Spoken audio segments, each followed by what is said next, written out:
স্বার্থ ছাড়া ভালোবাসে শুধুই আমার মা। যতই যাও না মন্দির মসজিদ, যতই যাও না গয়া কাশী, যতই করো গঙ্গা স্নান, বাবা আমাকে না বাসলে ভালো খুশি মা গো।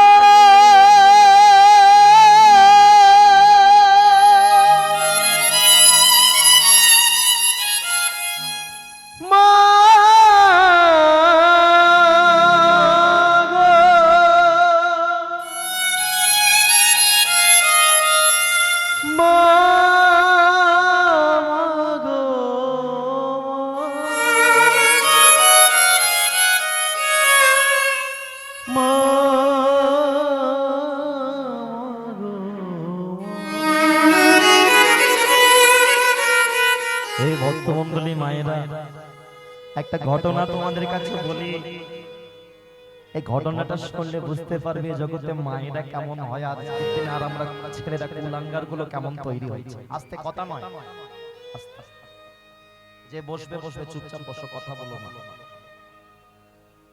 মায়েরা কেমন হয় আজকের দিনে, আমরা ছেলেরা কেমন কুলাঙ্গার তৈরি হয়েছে। একটা ঘটনা বললে তোমাদের হৃদয় একেবারে কম্পিত হয়ে উঠবে। ভালো করে জায়গাটা শোনো। ঘটনাটা লীলার বাইরে। সদন আজকে মায়ের চরণে প্রণাম জানাচ্ছে, আর এই জায়গাতেই আমি ঘটনাটা চাইলে বলতে পারি। মন দিয়ে শোনো। এই ঘটনাটা মন দিয়ে শুনলে তোমরা বুঝতে পারবে জায়গাটা কি। একটা মা মারা গেছে, মারা যাওয়ার পরে হে ভক্তমণ্ডলী মায়েরা ভালো করে শোনো, একেবারে কথা বলবে না, আমার দিকে ধ্যান দিন।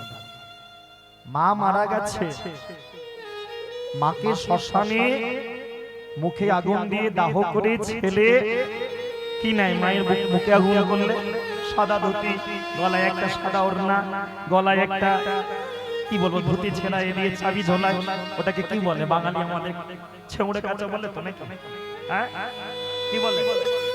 হ্যাঁ, বিভিন্ন জায়গায় বিভিন্ন ভাষা রয়েছে। আমাদের ওই সাইডে এক বলে, মেদিনীপুরে এক বলে, কিন্তু জিনিসটা এক, নাম হয়তো আলাদা হতে পারে। মনে রাখবে, মায়ের মুখে আগুন করে ছেলে যখন সাদা ধুতি সাদা ওড়না যখন মুখে আগুন করে ঘরে ফিরেছে, জায়গাটা শোনো। এই ঘটনাটা আমি একটা জায়গায় পড়ছিলাম, একটা বই পড়ছিলাম, একটা ম্যাগাজিন পড়ছিলাম। সেখানে একজন লেখক লিখেছে একজন মায়ের জীবনের কষ্ট। তো ছেলেটা মাকে মুখে আগুন করে ঘরে ফিরেছে। ছেলেটা বড় চাকরি করে বড় বাড়ি করেছে, পাশে তাদের পুরনো মাটির বাড়ি। আর মা মরার আগের দিন পর্যন্ত মাটির বাড়িতেই কাটিয়েছে, মাটির বাড়িতেই মারা গেছে। আর বাবা অনেক দিন আগে মারা গেছে। মাকে পুড়িয়ে দিয়ে সে মায়ের ঘরেতে ঢুকেছে ছেলে। কেন? মায়ের ঘরটা পরিষ্কার করবে বলে। এখন পরিষ্কার করতে গিয়ে মায়ের বিছানার কাছে গিয়ে মায়ের মাথার বালিশটা তুলেছে। মায়ের মাথার বালিশটা তুলে যখনই তুলেছে, দেখে সেখানে একটা সাদা কাগজ। ভাবলো বুঝি কোনো সম্পত্তির হয়তো দলিল। কাগজটা হাতে নিয়ে খুলে দেখে একটা চিঠি। বাবু বসে যাচ্ছে, একটা চিঠি। কাগজটা যেই না খুললো, দেখলো চিঠি। কার চিঠি? মন দিয়ে শোনো তোমরা। চিঠিটা লিখেছে কোনো দাদা নয়, দিদি নয়, জেঠু নয়, কাকা নয়, কাকিমা নয়। চিঠিটা লিখেছে কোনো প্রেমিক প্রেমিকা, ভালোবাসার কেউ নয়। চিঠিটা লিখে গেছে মা। মা চিঠিটা লিখছে, ছেলেটা চিঠিটা পড়ছে মায়ের। মন দিয়ে শোনো। কারা কথা বলছে চুপ করতে, মন দিয়ে শোনো। মায়ের চিঠিটা ছেলে পড়ছে। মা লিখেছে কি? খোকা, কতদিন হয়ে গেল তুই আমার ঘরের ভেতরে আসিসনি। আমার বয়স হয়ে গেছে তো, ওই জন্য তোর আর আমার কাছে আসার সময় হয় না। কিন্তু আমি জানি তুই সময় পাস না বলে আসিস না তা নয়। আমি জানি তুই আমার কাছে আসিস না, কারণ তোর বউ তোকে আসতে বারণ করেছে। বৌমাকে তো আমি খুঁজে খুঁজে বাড়ির বৌমা করে আনলাম, এখন আমি বৌমা দু চোখে বিষ হয়ে গেছি। কি করব বল, বয়স হয়েছে তো, কি বলতে কি বলি আমার হুঁশ থাকে না। তুই যেন আমার অপরাধ নিস না বাবা। জানিস কদিন ধরে শরীরটা খুব খারাপ। কখন তুই অফিসে যাস, কখন তুই অফিস থেকে আসিস, এই মাটির ঘরে অন্ধকারে বসে আমি কিছুই বুঝতে পারি না। সেদিন এলি, এই ছানি পড়া চোখে তো আমি দেখলাম তুই নাকে রুমাল চাপা দিয়ে আমার ঘরে আমার কাছে এলি। ও আমি অনেকদিন সাবান মাখিনি, পায়খানা করে মেখে শুয়ে আছে বলে তোর গন্ধ লাগছিল, তাই না? জানিস খোকা, তুই যখন ছোটবেলায় পায়খানা মেখে বসে থাকতিস, আমি খেতে বসলে তোর উঠে গিয়ে পায়খানা পরিষ্কার করেছি। কোনদিন আমি মুখে কোনদিন রুমাল চাপা দিইনি। তুই তো আমার কাছে আসলে এখন রুমাল চাপা দিয়ে আসিস। জানিস খোকা, আমার কোমরে যন্ত্রণাটা আরো বেড়েছে, আমি উঠে বসতে পর্যন্ত পারি না। ছোটবেলায় তুই একবার পড়ে গিয়ে তোর একটা হাত ভেঙে গিয়েছিল, ডাক্তার দেখিয়ে আনলাম, প্লাস্টার করে দিল। সারা রাত তোর যন্ত্রণা হয়েছে, আমি ঘুমাইনি। সারাটা রাত তোর মাথায় হাত বুলিয়ে দিয়েছি, কিছু হবে না খোকা, কিছু হবে না। আমার যে যন্ত্রণায় কোমরটা ভেঙে যাচ্ছে, তোর একবারও আসার সময় আমার কাছে হয় না রে। তোরও তো ছেলে হয়েছে, তুই আমার সাথে এমন করলি। না না, বলবো না তোর সাথে এমন হোক। দাদু ভাই তোদের দেখুক, দাদু ভাই তোদের ভালোবাসুক। আফসোস একটাই জানিস খোকা, সেদিন তোর জন্মদিন হলো, তোর এই পাকা বাড়িতে কত বড় করে অনুষ্ঠান হলো, কেক কাটা হলো। এই মাটির ঘরে আমিও যে উনান জ্বালিয়ে তোর জন্য এক বাটি পায়েস করেছিলাম। তোর কেক খাওয়ার সময় হলো, একটু পায়েস আমার হাতে খেতে। মাগো তোমার মনে প্রাণে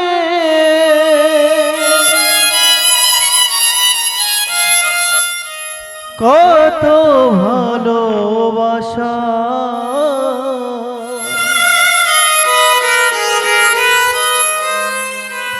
তোমারই করুণাতে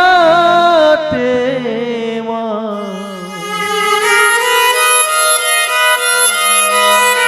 পৃথিবীতে আসা।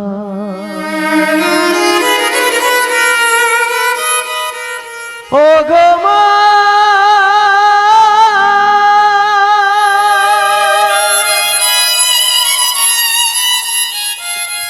মা গো,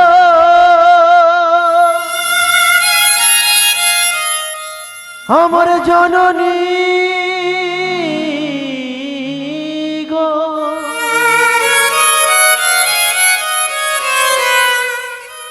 মা গো। তবু চিঠিতে আমি লিখে গেলাম, চিঠির শেষটাতে লিখে দিল, খোকা এত কিছুর পরেও আমি চাই তুই ভালো থাক, সুখী থাক। ইতি তোর মা। হাত থেকে চিঠিটা ফেলে দিল। ও ওই মায়ের মাথার বালিশটা বুকে শক্ত করে জড়িয়ে ধরে ঝরঝর করে চোখে জল। মা একবার বুঝতে পারিনি তোমার এত কষ্ট। স্বার্থ ছাড়া বন্ধু বান্ধব কেউ কাছে আসে না,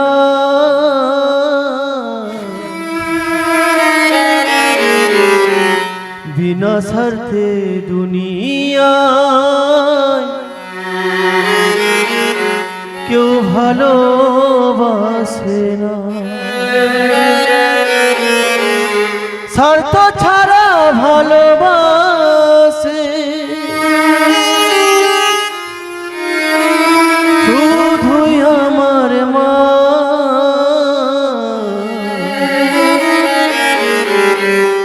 বিনা স্বার্থে দুনিয়ায় কেউ ভালোবাসে না গো, কেউ ভালোবাসে না।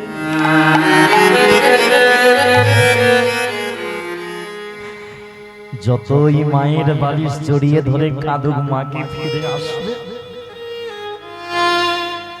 এই ঘটনাটা আমি যখন পড়েছিলাম না, আমি নিজেই বুকটা ফেটে যাচ্ছে। সেদিন ঠাকুরকে জানিয়েছিলাম ভগবানকে, আর এই একটা কথার জন্য আমার বাড়িতে আমার স্ত্রীর সাথে গন্ডগোল।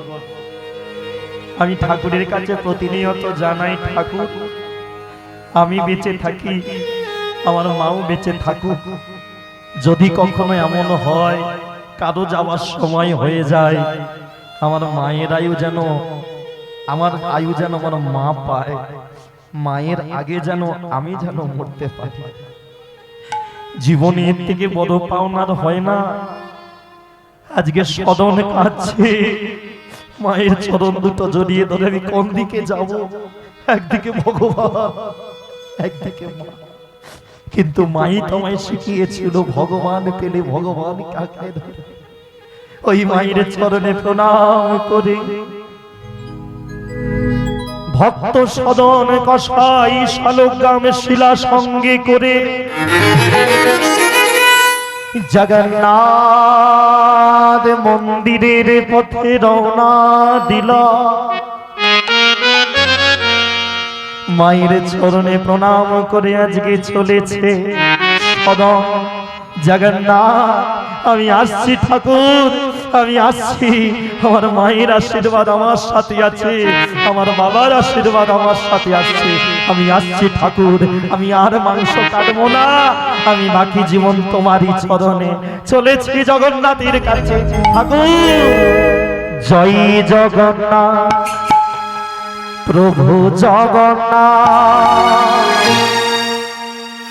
জয় জগন্নাথ, প্রভু জগন্নাথ, জয় জগন্নাথ, প্রভু জগন্নাথ, জয় জগন্নাথ, প্রভু জগন্নাথ, জয় জগন্নাথ, প্রভু জগন্নাথ, জয় জগন্নাথ, প্রভু জগন্নাথ, জয় জগন্নাথ, প্রভু জগন্নাথ, জয় জগন্নাথ, প্রভু জগন্নাথ, জয় জগন্নাথ, প্রভু জগন্নাথ, জয় জগন্নাথ, প্রভু জগন্নাথ। সদন আজকে কোন পথটা বাঁচলো? একদিকে মা আর একদিকে মায়ের দেয়া শিক্ষা, একদিকে মা একদিকে ভগবান। সদন মায়ের জন্য কষ্ট হচ্ছে, কিন্তু মায়ের দেওয়া শিক্ষাটাও সে বিফলে যেতে দিল না। এই ভক্তমণ্ডলী মায়েরা, নিজেকে এমন জায়গায় তৈরি করো যেন তুমি মারা যাওয়ার পরে লোককে ডেকে ডেকে জড়না করতে হয় না। নিজেকে এমন জায়গায় তৈরি করো যেন তুমি মৃত্যুর পরে কাউকে ডাকতে হবে না, তোমার নাম শুনলে লাখ লাখ মানুষ যেন তোমার বাড়িতে জড়ো হয়েছে। হ্যাঁ, মনে রাখবি, তুমি যদি বাজারে আনাজ কিনতে যাও, আনাজওয়ালার কাছে গিয়ে যদি বলো একটা বড় কুমড়ো দাও, সেখানে কুমড়ো ওজন হয়। আর ওই কুমড়ো যখন দাঁড়িপাল্লায় ওজন হয়, বলো দাঁড়িপাল্লায় একদিকে কুমড়ো একদিকে বাটখারা। এখন কুমড়ো ওজন করার সময় যদি একটা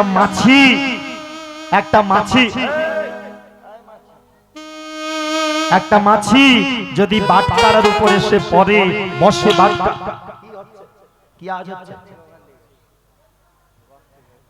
ঠিক আছে, বমটা ফাটাস ভালো করে। মায়েরা মন দিয়ে শোনো, ধরো তুমি বাজার করতে গেছো, আর মালক্ষী বাজার করতে গেছো, আনাজওয়ালার কাছে বললে দাদা কুমড়ো দাও। কুমড়ো নিলে দাঁড়িপাল্লায় ওজন হচ্ছে কুমড়ো, একদিকে কুমড়ো একদিকে বাটখারা। এখন ওজন করার সময় একটা মাছি দেখা গেল বাটখারার উপরে বসলো, বলো তখন কি তুমি বলবে যে আনাজওয়ালাকে দাদা আগে মাছিটা তাড়াও তারপরে কুমড়ো ওজন করো, বলবে না? কেন? অত বড় কুমড়ো ওজন হচ্ছে দাঁড়িপাল্লায় একটা যদি বাটখারার উপরে মাছি বসে, কুমড়ো তাতে কিচ্ছু যায় আসে না, তাই তো? তাতে তোমার কিচ্ছু যায় আসে না। এবারে জায়গাটা পরিবর্তন করো, বাজার আনাজওয়ালার কাছ থেকে চলে যাও সোনার দোকানে। সোনার দোকানে এখন সোনা ভরি কত জানো? 1,34,000 টাকা। 22 ক্যারেট সোনা 1,34,000 টাকা ভরি। বলো ওই সোনার দোকানে গেছো, লক্ষ্মীর ভান্ডারের টাকা জমিয়ে জমিয়ে একটা কানের দুল করবে বলে, ওখানেও একটা দাঁড়িপাল্লা আছে সোনার দোকানে, ছোট দাঁড়িপাল্লা। এখন আবার ইলেকট্রিকের বেরিয়ে গেছে। হ্যাঁ, ধরো ইলেকট্রিকেরটাই যদি বলি, আজকের যুগে তোমার ধরো কানের দুলটা শখের, লক্ষ্মীর ভান্ডারের টাকা জমা করে তুমি সোনার দুল বানাচ্ছ, দুল ওজন হচ্ছে, ওখানে সোনার দুল বসালো স্যাকরা, আর ওই বাজারে যে মাছিটা ছিল সেই মাছিটা তোমার পেছন পেছন সোনার দোকানে গিয়ে, যেখানে ওজন হচ্ছে পাল্লার উপরে, সোনার তোমার কানের উপরে নয়, ধরো এদিকে ছোট যে বাটখারা, ওখানেও তো বাটখারা থাকে নাকি সোনার দোকানে? আনাজওয়ালার কাছে বড়, সোনার দোকানে ছোট বাটখারার উপরে বসলো দাঁড়িপাল্লা, একদিকে সোনার দুল একদিকে তোমার ছোট বাটখারা সাকরার, মাছিটা গিয়ে বাটখারার উপরে বসলো। বলো তখন কি বলবে? দাদা মাছি সমেত ওজন করো, মাছিটা আগে তারাও। কেন? কুমড়োর বেলায় তো বলনি, তাহলে সোনার দুলের বেলায় বলবে কেন?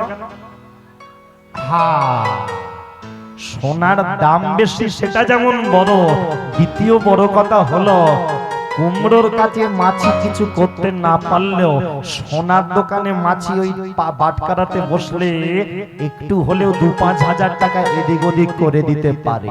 একই মাছি আনাজওয়ালার কাছে তার কোনো গুরুত্ব নেই, সোনার দোকানে তার গুরুত্ব বেড়ে গেল।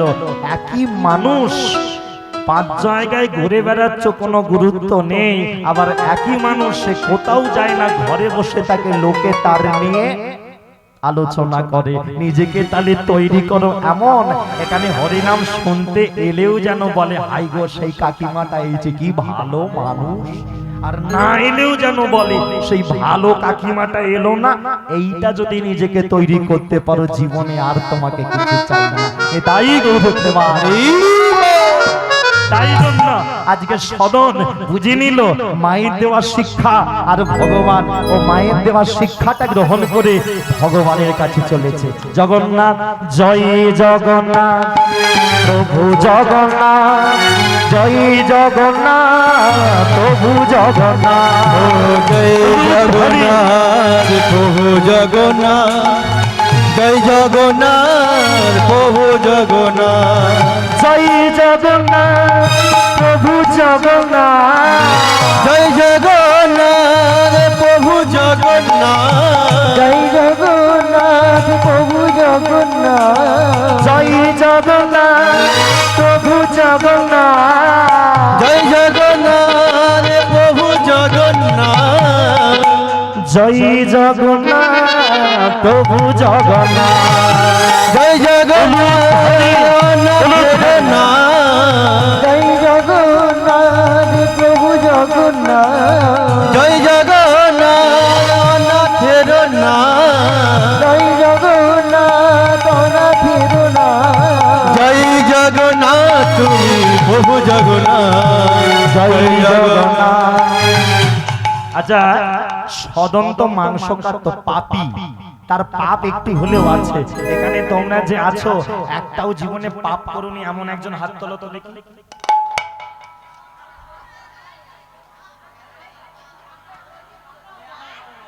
মানে মজার ব্যাপার, এত হরিনাম হচ্ছে মেদিনীপুরের মাটিতে, এত কীর্তন শুনছো, জীবনে একটাও পাপ করোনি এমন একজনও হয়নি।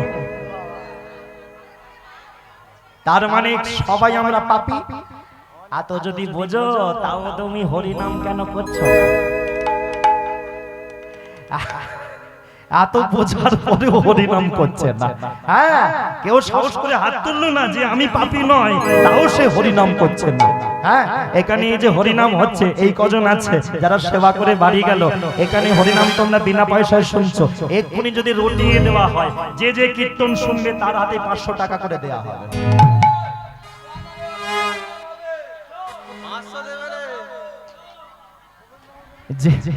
যে কটা ঘরে গেছে তারা খবর পেলে ছুটে আসবে, আবার দু একজন আছে ফোন করবে, আমি তো 500 পাবো, তোরাও পাবি, তুইও আয়। বলে তোরটা তুই নে, বলে না তুইও আয়। তার মানে পাপের ভাগীদার সবাই করতে চায়, পুণ্য কেউ ভাগ করতে চায় না। পুণ্যের খাতাটা তোমার একারই হবে, অতএব নিজেরটা নিজে করো, সদনের সাথে তোমরা নিজে নিজে তালি দাও। হ্যাঁ, চলেছে আজকে সদন জগন্নাথ মন্দিরের দিকে। আর জগন্নাথ ধামে যেতে গেলে রাস্তা কিন্তু একটাই, মেদিনীপুরে পাটিতে পা রাখতেই হবে তো। মেদিনীপুরে না পা দিলে যাওয়া যাবে না। তাহলে সদন যাচ্ছে জগন্নাথ মন্দিরে। এখন রাস্তায় খিদে পেলে কি খায়? তেষ্টা পেলে নদীর জল, আর খিদে পেলে গাছের ফল, এই নিয়ে যাচ্ছে। যেতে যেতে উড়িষ্যা রাজ্যে পৌঁছালো, একটা গ্রামে পৌঁছালো। সেখানে গিয়েও ভক্তদের নিয়ে হরিনামে মেতে গেছে। কেন? সঙ্গে পাথর, সঙ্গে যার ভগবান, মুখে যার নাম, তাকে কে আর আটকাতে পারে? সদন এত সুন্দর, তাকে দেখতে রূপ যৌবন, 18 বছরের ছেলে, তাকে দেখি অনেকে মনে মনে ভাবে আহা এত সুন্দর ছেলেটা এই বয়সে ভক্ত হয়ে গেল। কিন্তু ওই যে যার ভাবনা সে ভাবে আমরা ভাববার কে। সদন সব দিকে কান দেয় না, সদন কষাই যায় আর মুখে ওই যে জয় জগন্নাথ অনাথের নাম, জয় জগন্নাথ অনাথের নাম, জয় জগন্নাথ অনাথের নাম, জয় জগন্নাথ অনাথের নাম, জয় জগন্নাথ তুমি প্রভু জগন্নাথ, জয় জগন্নাথ প্রভু জগন্নাথ, জয় জগন্নাথ প্রভু জগন্নাথ, জয় জগন্নাথ প্রভু জগন্নাথ, জয় জগন্নাথ তুমি প্রভু জগন্নাথ, জয় জগন্নাথ প্রভু জগন্নাথ, জয় জগন্নাথ প্রভু জগন্নাথ, ও জয় জগন্নাথ প্রভু জগন্নাথ, জয় জগন্নাথ তুমি জগতের না, জগতের না, তুমি জগতের না, জগতের না, তুমি জগতের না, তুমি অনাথের না, তুমি জগতের না, তুমি জগতের না।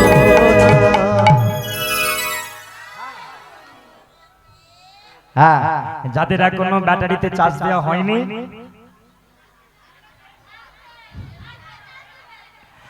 যাদের এখনো প্রসাদ সেবা করা হয়নি, হ্যাঁ কি করবো, মোবাইল থাকলে চার্জ দিতে হয়, দেহ থাকলে প্রসাদ দিতে হয়, সোজা।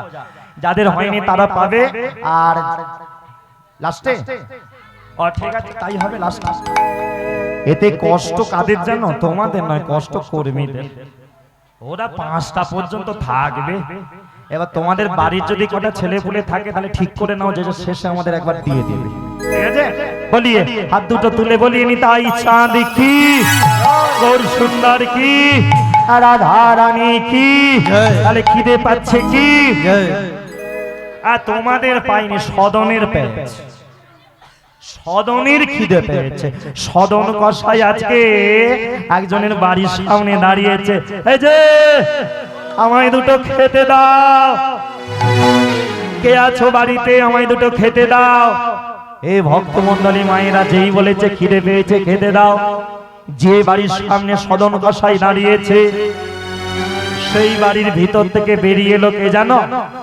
ও ও মাম্পির মাস্তে সেই বাড়ি থেকে ভেতর থেকে বেরিয়ে এলো।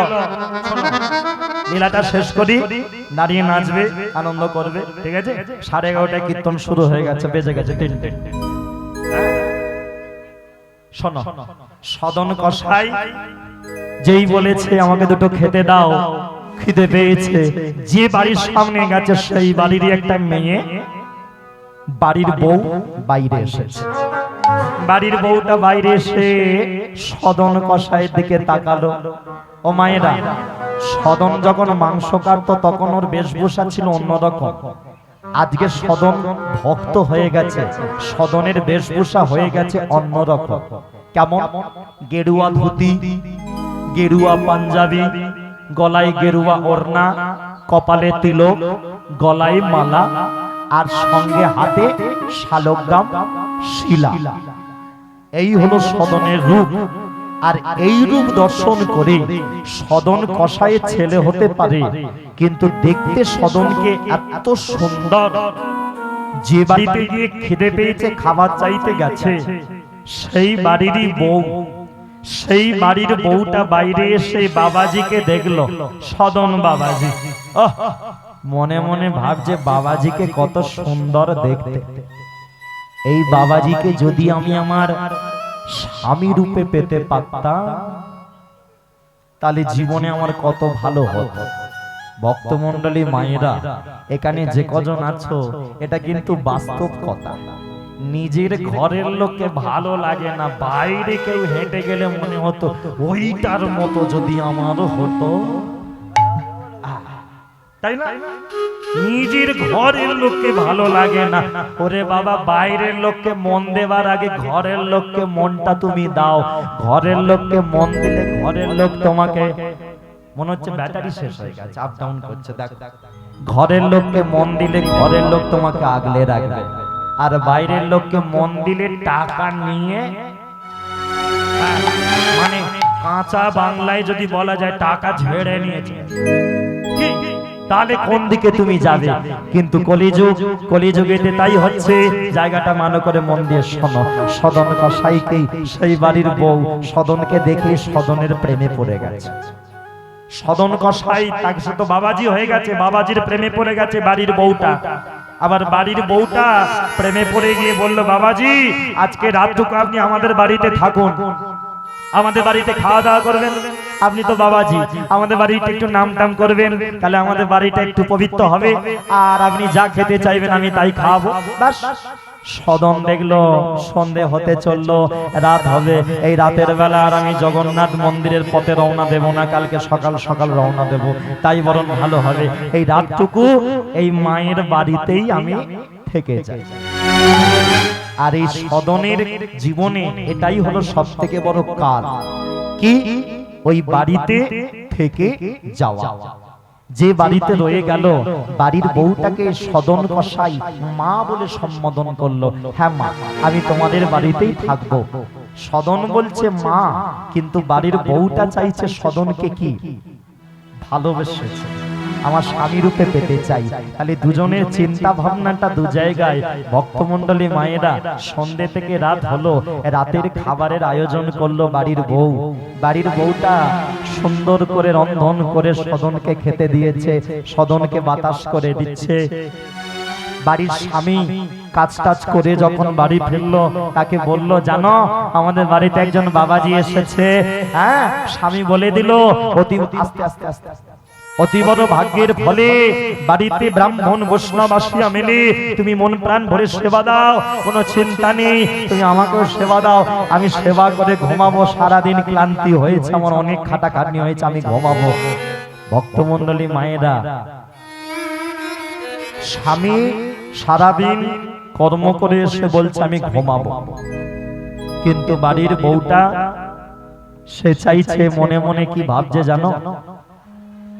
রাতের বেলা স্বামী যখন ঘুমাবে, আস্তে আস্তে কথা নয়, আস্তে আস্তে আস্তে, রাত্রি বেলা স্বামী যখন ঘুমাবে,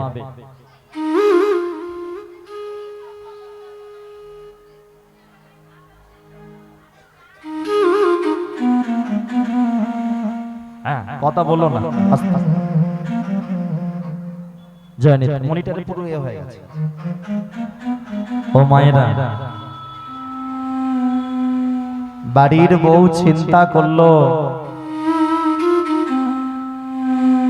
আমার স্বামী তো ঘুমাবে, বাবাজিকে আমি খেতে দিলাম, বাবাজির কাছে আমি খাওয়া দাওয়া হয়ে গেলে রাত্রিবেলা স্বামী ঘুমালে আমি বাবাজির কাছে যাব।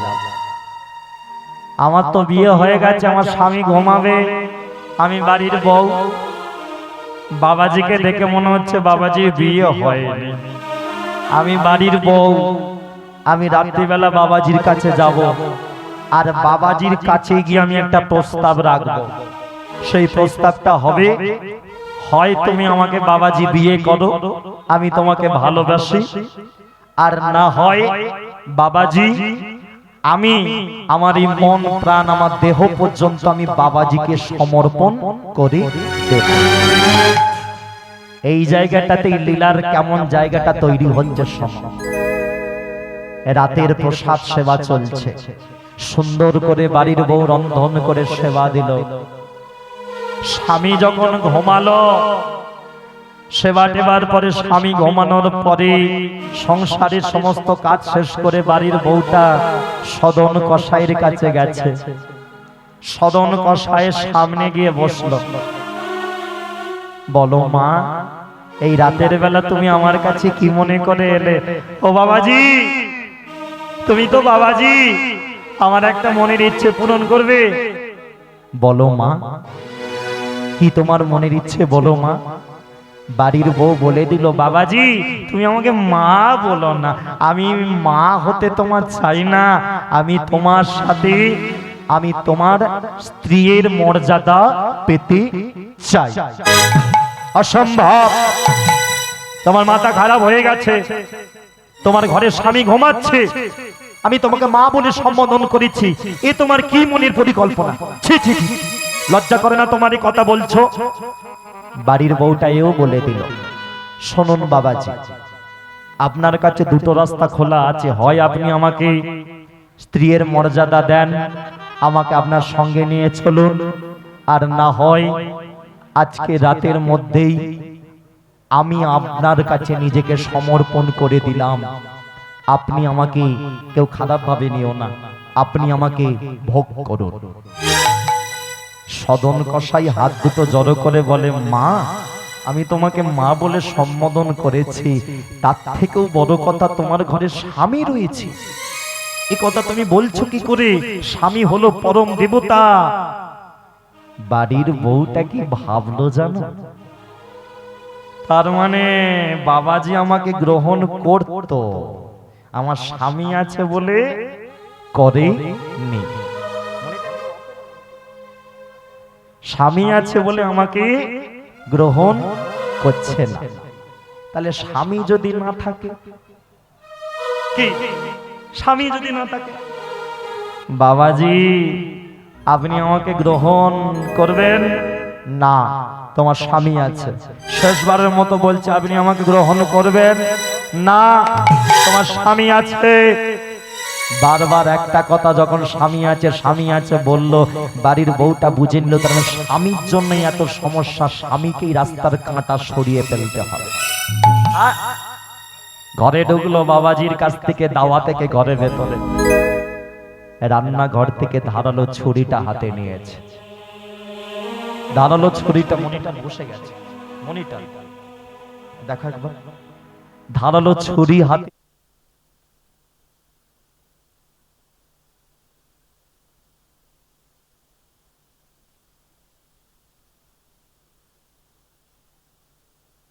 স্বামী, ভালো করে জায়গাটা শুনবেন। জীবনে আমার অনেক কিছু চাওয়া ছিল, অনেক কিছু পাওয়া ছিল, তোমার থেকে আমি সেগুলো পাইনি, তাহলে তোমার সাথে আমি থাকবো কেন? এতগুলো বছর আমি তোমার সাথে কাটিয়েছি, সেইটাই তোমার কপাল ভালো, তাই জন্য তুমি আজকে আমার পথের কাঁটা হয়ে গেছো। আমি আজকে একজনকে মন দিয়ে ফেলেছি, একজনকে ভালোবেসে ফেলেছি, সেটা হলো আমাদের বাড়িতে ওই দাওয়ায় বসে থাকা ওই বাবাজি। ওই বাবাজিকে আমি পেতে চাই, আর আমিও নিজেকে বাবাজির কাছে একেবারে সমর্পণ করে দিতে চাই, কিন্তু পথের কাটা হয়েছে তুমি। স্বামী তো গভীর ঘুমাচ্ছে, সারাদিন খাটাখাটনি করে এসে ঘুমাচ্ছে। ও জানে না, ও তো জানে আমার বউ, আমার স্ত্রী সতী লক্ষ্মী মেয়ে। ও জানে না যে স্ত্রী তার পিছনে কি করছে। ও জানে না স্বামী খাটাখাটনি করে এসে ঘুমাচ্ছে, স্বামীকে মারার জন্য স্ত্রী রান্নাঘর থেকে দাঁড়ালো, ছুরি হাতে নিয়ে স্বামীর গলার উপরে বসে এই কথাগুলো বলছে। বেশিক্ষণ নয়, তোমাকে আমি রাখবো না, আমি এখনই তোমাকে কেটে টুকরো করে ফেলবো। আর তুমি মরলেই তবেই বাবাজি আমাকে গ্রহণ করবে, কারণ বাবাজির মুখে একটা কথা বারবার বলেছে, বারবার একটা কথা বলেছে, তোমার স্বামী আছে, তোমার স্বামী আছে। তার মানে তুমি আছো বলে আমার এত সমস্যা। তুমি যদি না থাকো আমার কোনো সমস্যা হবে না, বাবাজি আমাকে গ্রহণ করবে। জীবনে চাওয়া পাওয়া পূর্ণ হবে, আমার আর কিছু চাই না। তুমি সারাদিন কাজের মধ্যে ব্যস্ত থাকো, আমার দিকে কোনোদিন তুমি ফিরে তাকাও না, ছাড়বো না তোমাকে। দাঁড়ালো, ছুরিটা স্বামীর গলায় চেপে ধরে, হাতটা একবারও কাঁপলো না। কয়েক ঘন্টার চোখের মোহ, বাবাজির প্রতি কয়েক ঘন্টার সদন কষায়ের প্রতি দুর্বলতার জন্য নিজের বিয়ে করা স্বামীকে দাঁড়ালো ছুরি দিয়ে গলায় চেপে ধরে টেনে দিল। স্বামীর ঘুম ভেঙে গেল, ধাক্কা মেরে সরিয়ে দিতে চাইল, কিন্তু ততক্ষণে অর্ধেক কাজ হয়ে গেছে।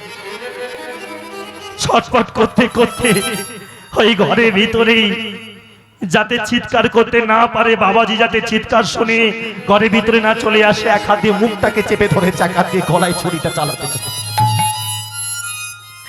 একদিকে স্বামীর গলা দিয়ে ঝরঝর করে ফোয়ারার মতো রক্ত ছেটকাচ্ছে, আর দুটো চোখ দিয়ে ঝরঝর করে জল। এতদিন আমি এই সংসারের জন্য খাটাখাটনি করেছি, এতদিন আমি দিনের পর দিন খাটাখাটনি করেছি এই স্ত্রীর মুখে হাসি ফোটানোর জন্য, যে নিজেই আমার ধারালো ছুরি দিয়ে আমার গলা কাটছে। কিন্তু আর ভেবেই কি লাভ? মরার সময় মানুষ অনেক কিছু ভাবে, বেঁচে থাকতে কেউ ভাবে না। স্বামী মরে গেল, বউটা সারা শরীর রক্তাক্ত হয়ে আছে। সুন্দর করে আবার স্নান টান করে, সুন্দর করে সাজগোজ করে বাবাজির কাছে গেছে। বাবাজি, এবার আমাকে গ্রহণ করো। তুমি আবার এসেছো মা, আমি তোমাকে বারবার মা বলছি, তুমি কেন এমন করছো? ও বাবাজি, তুমি তো বলেছিলে আমার স্বামী আছে বলে যত সমস্যা। আমার স্বামী তো আর নেই। নেই মানে? তোমার স্বামী তো ঘরে ঘুমাচ্ছে, কোথায় তোমার স্বামী? বাবাজি, আমার স্বামী ছিল বলে তুমি আমাকে গ্রহণ করনি। আমি নিজে হাতে আমার স্বামীকে একটু আগে গলা কেটে খুন করে শেষ করে দিয়েছি। লজ্জা করে না তোমার? তুমি সতী লক্ষ্মীর নারী, তুমি নারী জাতির কলঙ্ক, তুমি মেয়ে জাতির কলঙ্ক। নিজের স্বামীকে কেউ হত্যা করে করে করে আপনার মতো সুপুরুষ সৌন্দর্যবান পুরুষকে পাওয়ার জন্য যে কেউ যা ইচ্ছা করতে পারে। আমি নিজের স্বামীকে মেরেছি।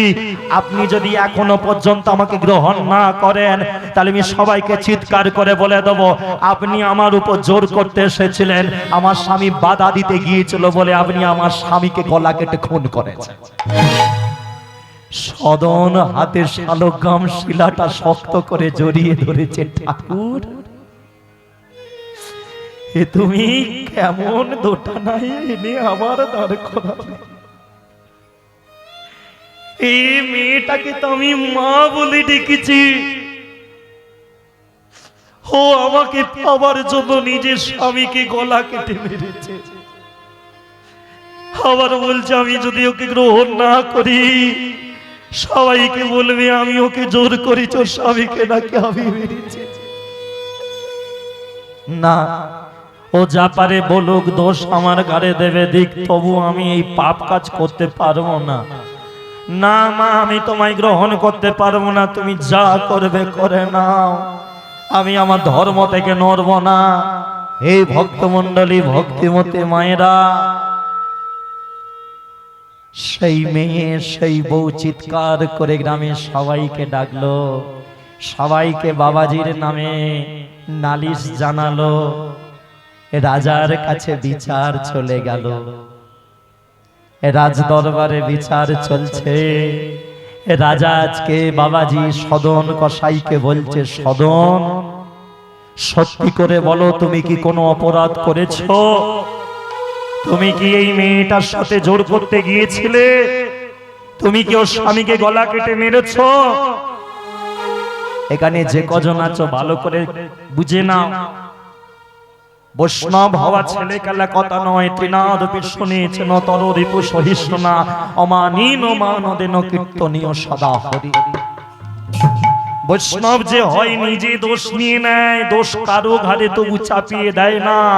রাজা যখন বলল, বলো তুমি এর স্বামীকে মেরেছো, সদন বাবাজি সদন কসাই মনে মনে ভাবছি, আমি যদি বলি আমি কিছু করিনি, তাহলে ওই মেয়েটার শাস্তি হবে, ওর জীবনটা নষ্ট হবে, আর আমার তো আর কিছু নেই।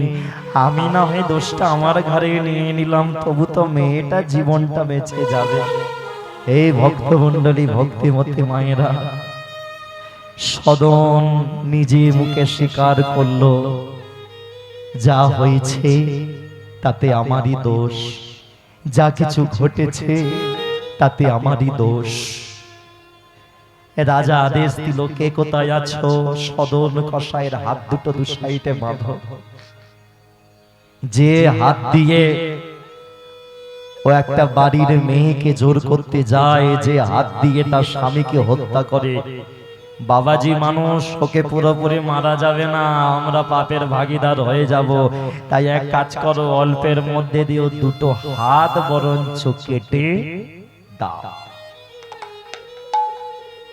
সদনের রাজদরবারে বিচার হয়ে গেল, দুটো হাত বাঁধা।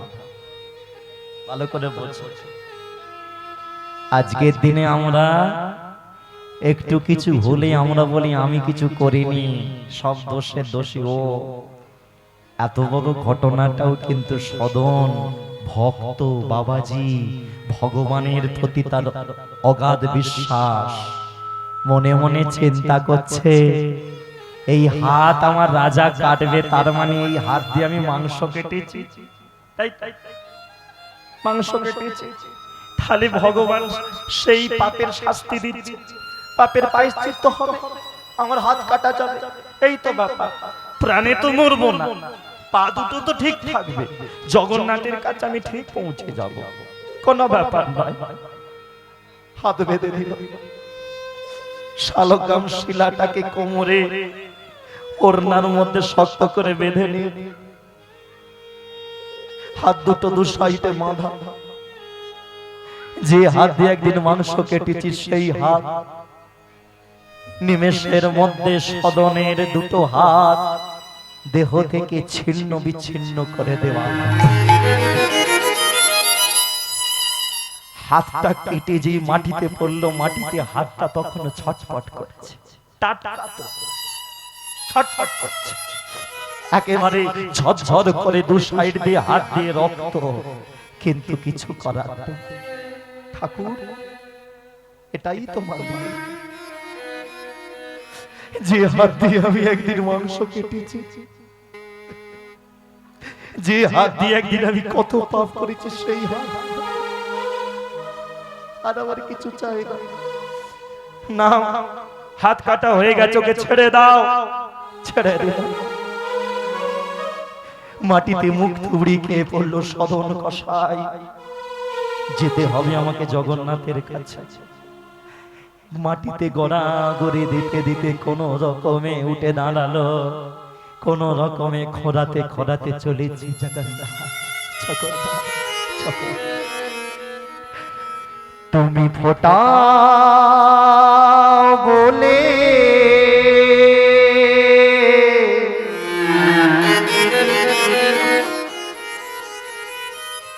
আমি ফুটি গো দয়া,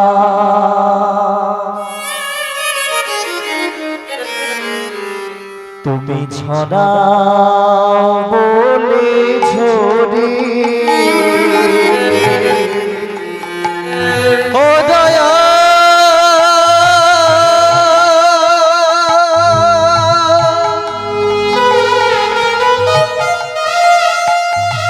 ও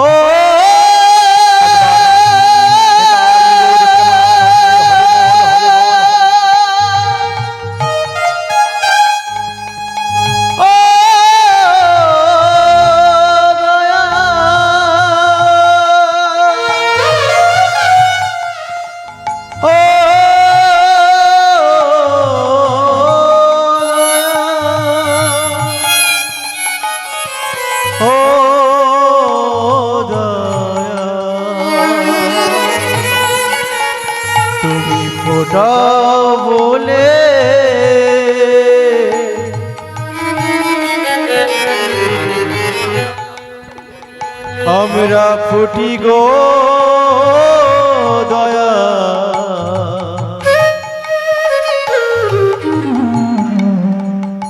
তুমি ঝরা বলে ঝরি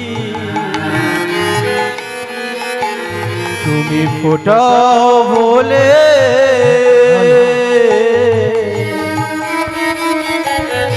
আমরা ফুটি গো দয়া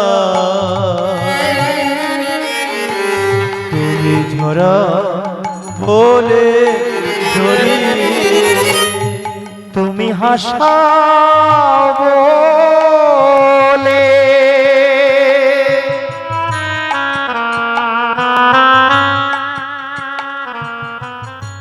আমরা হাসি দয়া কাদা বলে কাঁদে তুমি ভাষা বলে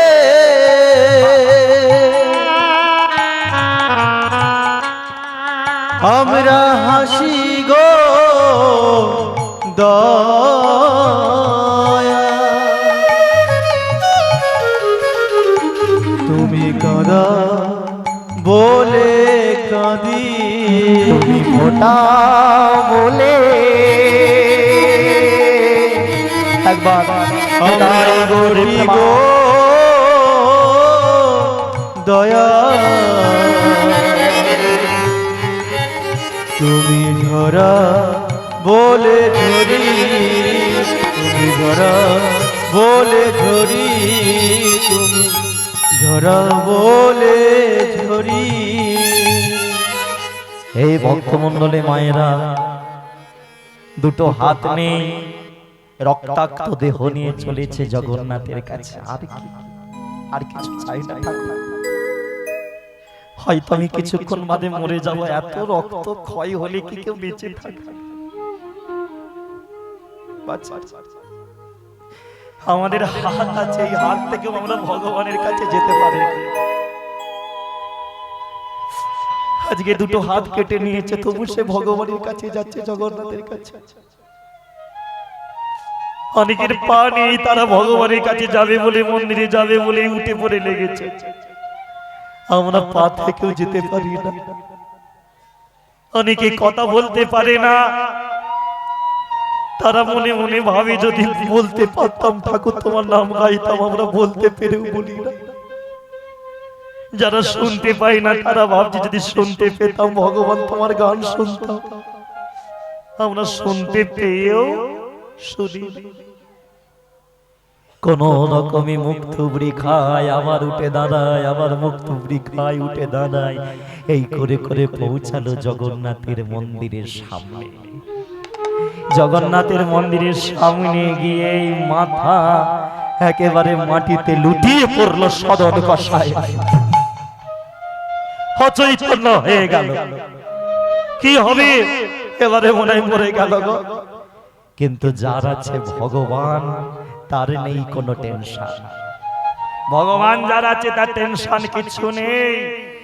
টেনশন তাদের হয় যাদের মাথার উপরে ভগবানের হাত নেই, আর যাদের টেনশন নেই তারা ভগবানের উপর সর্বস্ব ছেড়ে দিয়েছে। ও মরবে না বাঁচবে তাতে কিছু যায় আসে না। জগন্নাথ মন্দিরের সামনে মুখ থুবড়ে কে পড়ে চেতনা হারিয়ে ফেলল।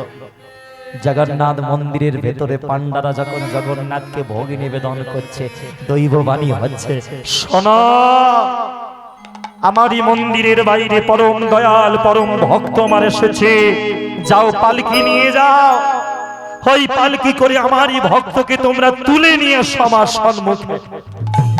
এইটুকু শুনেই পান্ডারা ভয়ে থরথর করে কাঁপতে কাঁপতে পালকি নিয়ে মন্দিরের সামনে এসে দাঁড়িয়েছে। কিন্তু ভক্তের যে কি নাম সেটাই তারা ভগবানের কাছে জেনে আসতে ভুলে গেছে, জেনে আসতে। এখন আজকে জগন্নাথ মন্দিরের সামনে এসে পান্ডারা প্রচার করে, এই যে তোমরা কে আছো? জগন্নাথের পরম ভক্ত, ওটো পালকিতে ওটো, জগন্নাথ তোমায় ডেকেছে। আচ্ছা বলো, এমনটা যদি রটিয়ে দেয় কি হবে? যারা গেছে সবাই তো জানে আমি বড় ভক্ত, এ বলে আমি বড় ভক্ত, বলে আমি বড় ভক্ত। একজন বড় জমিদার টাকাওয়ালা, সে বলে আমি বড় ভক্ত, সে টাকার একটা বান্ডিল নিয়ে পালকির উপরে একের উপরে বসেছে। সেই পালকি কাঁধে করে নিয়ে পান্ডারা ভেতরে গেল। আর যেই না জগন্নাথের সামনে নিয়ে গেল, জগন্নাথ সেই জমিদারকে দেখে বলে, এই যে এই জন্য বলে পুরো কথা না শুনে কাজ করলেই এত সমস্যা। আমি ভক্তের নামটা বলবো কি, তোরা পালকি নিয়ে বেরিয়ে চলে গেলি, শুনে তো যাবি। এই যাকে নিয়ে এসেছিস, এই যে আমার ভক্ত, এ তো সে নয়, এ তো সে নয়, এ তো সে নয়, এ তো সে নয়, আমার ভক্ত পড়ে আছে, এ তো সে নয়, আমার ভক্ত পড়ে আছে, এ তো সে নয়, আমার ভক্ত পড়ে আছে, এ তো সে নয়, আমার ভক্ত পড়ে আছে, এ তো সে নয়। না না, এ নয়, তোমরা ভুল করছো, এ তো সে নয়। যাও তাড়াতাড়ি যাও, আমার ভক্তের নাম হলো ভক্ত সদন কসাই। পান্ডারা সবার মাথায় হাত, ভগবান কি বলে কসাই? কসাই আবার করে তুই যে ভক্ত হলো। জগন্নাথ প্রভু বলে দিল, সব তোদের মাথায় ঢুকবে না, যা আমার ভক্ত সদনকে আমার কাছে নিয়ে আয়। ও মায়েরা, পালকি গেল বাইরে, কে আছো সদন, কে আছো সদন? ততক্ষণে সদনের চেতনা ফিরেছে, সে একটা দেয়ালে হেলান দিয়ে বসে আছে, মনে মনে ভাবে আমাকে আবার কে সদন সদন করে ডাকে, এখানে তোমায় কেউ চেনে না। কোন রকমে সে একেবারে কি বলবো, ওই খোঁড়াতে খোঁড়াতে গেছে পালকির কাছে। হ্যাঁ গো, তোমরা কাকে খুঁজছো? আমি তো সদন। বলে পালকিতে ওটা? বলে কেন? বলে ভগবান পাঠিয়েছে তোমার জন্য। সদন মনে মনে ভাবে, প্রভু তোমারে কি লীলা, কখনো তুমি নিজে হাতে কেটে দাও, আবার কখনো তুমি পালকিতে চড়াও। তার মানে তোমার কৃপা মনায় আমার উপর এখনো চলে যায়নি, রয়েছে ঠাকুর। আমি পালকিতে উঠলাম, চলে পালকি তুলল, সদন উঠল, পালকিতে করে সঙ্গে নিয়ে চলেছে সদনকে। আর পান্ডারা ওই সিংহদ্বার থেকে পুরীর মন্দিরে গর্ভগৃহে জগন্নাথের কাছে যাচ্ছে, কাঁধে করে গাইতে গাইতে, চলো হন হনা রে হন হনা, হন হনা রে হন হনা, হন রে হন হনা, হন হনা রে হন হনা, হন হনা রে হন হনা, হন হনা রে হন হনা, হন হনা রে হন হনা, হন হনা রে হন হনা। পালকি চলে গগন তলে, পালকি চলে গগন তলে, পালকি চলে গগন তলে, পালকি চলে কদম তলে, পালকি চলে গগন তলে, পালকি চলে গগন তলে, পালকি চলে কদম তলে, পালকি চলে কদম তলে।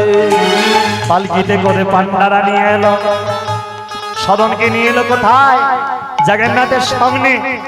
এ ভক্তমণ্ডলী, ভক্তমতী মায়েরা, জীবনে কষ্ট না করলে কি ভগবান পাওয়া যায়? পালকিতে বসে বসেই তার মুখে তো এখনো হরিনাম, সে হরিনাম বন্ধ করে না, এখনো চালিয়ে যাচ্ছে। পালকি চলে হরিনামে, পালকি চলে গগন তলে, পালকি চলে হরি নামে, পালকি চলে কদম তলে, পালকি চলে হরি নামে, পালকি চলে গগন তলে, পালকি চলে হরি নামে, পালকি চলে কদম তলে, পালকি চলে, পালকি চলে গগন তলে, গগন তলে, পালকি চলে পালকি চলে কদম তলে, পালকি চলে গগন তলে, পালকি চলে গগন তলে, পালকি চলে তাই গৌর প্রেমানন্দ, চলে কদম তলে, পালকি চলে গগন তলে, পালকি চলে গগন তলে, পালকি চলে কদম তলে, পালকি চলে কদম তলে। বলি রাধা মাধবী কি? আছো না গেছো? একটু জোরে দাও, বলি রাধা মাধবী কি, রাধা মাধবী কি, রাধা মাধবী কি। সামনে জগন্নাথ, পালকির উপরে বসে আছে ভক্ত সদন কসাই। পান্ডারা সবাই মন্দিরের গর্ভগৃহের ভেতরে সদনকে ঢুকিয়ে দিয়ে বাইরে চলে গেল। দরজা বন্ধ, ভক্ত ভগবানের আলাপ চলছে। মায়েরা ভালো করে সদন বলছে, ঠাকুর কখনো ভাবিনি তোমাকে সম্মুখে আমি দর্শন করব, আজকে পেলাম। আমি তুমি আমাকে হাতও দিয়েছিলে, পাও দিয়েছিলে, চোখ মুখ কান সব দিয়েছিলে। এই হাত দিয়ে আমি মাংস কেটেছি, তালি দিতে পারিনি। আমি মুখ দিয়ে হরিনাম করেছি, ওই জন্য মুখটা আমার ভালো আছে। হাত দিয়ে মাংস কেটেছি, ওই জন্য হাত আমার নেই।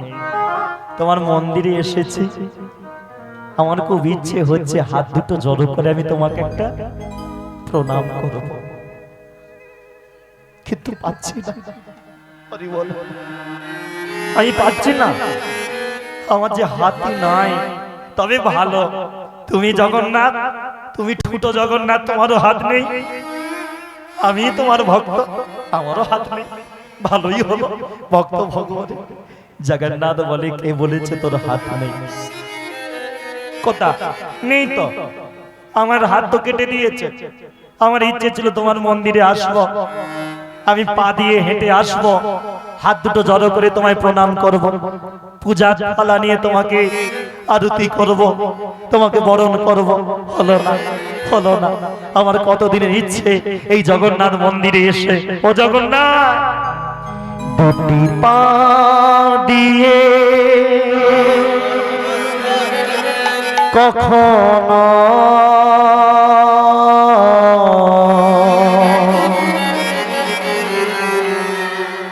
মন্দিরে আমি আসিনি, দুটি পা দিয়ে কখনো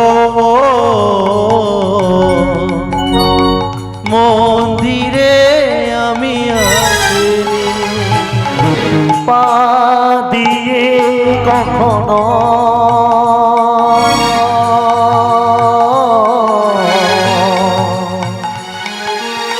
মন্দিরে আমি আসিনি, পা দিয়ে কখনো মন্দিরে আমি আসিনি। ধরো ধরো, আর 5 মিনিট বসো, বসো।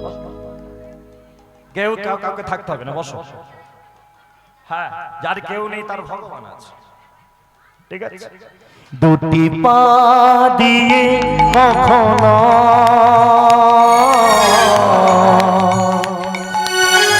মন্দিরে আমি আসিনি, পা দিয়ে কখনো মন্দিরে আমি আসিনি, পূজার থালা সাজিয়ে, পূজার থালা সাজিয়ে, পূজার থালা সাজিয়ে, পূজার থালা সাজিয়ে, পূজার থালা সাজিয়ে, পূজার থালা সাজিয়ে মন্দিরেতে আসেনি, পা দিয়ে কখনো নিতাই হরি প্রেম মন্দিরেতে আসেনি, দুটি পা দিয়ে কখনো মন্দিরে আমি আসিনি, ও দয়াল মন্দিরে আমি আসি, ও দয়াল মন্দিরে আমি আসিনি। হে ভক্তমণ্ডলী মায়েরা, ভক্ত সদন কসাই আজকে প্রণাম করার ইচ্ছে কিন্তু পারে না। তোমাদের বসালাম কারণ 5টা মিনিটের মধ্যে লীলাটা হয়, চলে না ওই তো। হ্যাঁ, লীলাটা কিন্তু শেষ হবে, ওই জন্য বসিয়ে দিলাম। গোটা হাতি গলে গেছে, লেজটা তো যাও। হ্যাঁ, কি হলো সদনের? জগন্নাথ বলে, ওরে সদন তোর টেনশন নাই, তোর চিন্তা নাই, তুই আমায় প্রণাম শুরু কর, বাকিটা তুই আমার উপরে ছেড়ে দে। সদন বলে তোমার উপরে ছেড়েছি বলেই তো হাত দুটো কাটা গেছে, এবারে আবার ছাড়তে বলছো, না জানি আমার পাও বাদ চলে যাক। জগন্নাথ বলে একবার ছেড়েছিস, দুটো হাত গেছে, তোর পাপের প্রায়শ্চিত্ত হয়েছে। যে হাতে তুই মাংস কাটতিস সেই হাত কেটে দুটুকরো হয়েছে, ভাত গেছে। হ্যাঁ, তুই প্রণাম কর, আমি বাকিটা বুঝে নিচ্ছি। সদন বলে ঠিক আছে, তোমার কথা এই শেষ কথা শুনবো, নাহলে আমি এই তোমাকে প্রণাম করে সোজা আমার মায়ের কাছে যাব। মাকে ছেড়ে তোমার কাছে এসে আমার হাত কেটেছে। হ্যাঁ, এই তুমি ভগবান। জগন্নাথ বলে আমি ভগবান, আমাকে যে ডাকে, হ্যাঁ, আমি প্রথমে তাকে কাঁদাই, কান্নার পরেও সে যদি আমায় ছেড়ে না যায়, ধরে তাকে, আমি তাকে আর কোনোদিন কাছছাড়া করি না। তোকে ছাড়বো আর ভাবলি কি করে? তুই প্রণাম কর। বলে ঠাকুর তাই করি। সদনে যেই প্রণাম শুরু করে, নিমেষের মধ্যে সদন নয়ন খুলে দেখে প্রণাম সে করছে বটে, কিন্তু প্রণাম করছে দেখে তার সম্মুখে তার হাত দুটো জড়ো হয়ে আছে। সদন মনে মনে ভাবছে, হাত তো আমার কাটা গিয়েছিল, হাত কোত্থেকে এলো? ভগবান বলে এই তো আমার লীলা। সদন হাত ফিরে পেল, সেই হাত দিয়ে জগন্নাথকে প্রণাম জানালো, ঠাকুর এটাই তোমার লীলা, আর আমার কিছু চাই না জীবনে, এই কৃপা তুমি আমায় করো। এই হাত আমি তোমার কৃপায় পেয়েছি, এই হাত দিয়ে যেন সারাটা জীবন তোমারই সেবা করতে পারে। পাবি, আমার এই মন্দিরের পেছনে রয়েছে ফুলের বাগান, নিজে হাতে ফুল তুলবি, মালা গাঁথবি, আর সেই মালা পান্ডারা আমার গলায় পরাবে। তো টেনশন নয়, তোকে কোথাও যেতে হবে না, তুই আমারই চরণে পড়ে থাকবি। খাওয়া পড়ার অভাব নেই, এখানে মহাপ্রসাদ পাওয়া যায়, প্রতিদিন মহাপ্রসাদ পাবি, আর তুই আমায় নাম শোনাবি, আর আমি তোর মুখে বদনে নাম শুনবো। ঠিক যেমন মাংসর দোকানে নাম শোনাতিস, ওই নাম যে আমি বড় ভালোবাসি, ওই নাম তুই আমায় শোনা। সদন আজকে ভগবানের চরণে বসে নাম শোনায়, আর ভগবানের সাথে ভক্তের মিলন হয়। ভগবানকে শোনাচ্ছে, ও ভগবান কালাচাঁদ, এ কালাচাঁদ,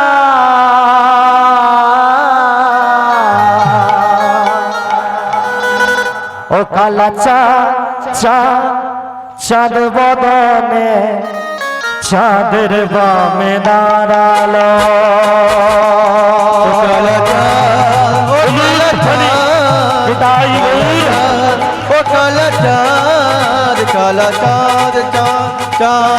চাঁদ বদন চাঁদের বামে দাঁড়ালো, চাঁদ চাঁদ চাঁদের বামে চাঁদ বদনে দাঁড়ালো।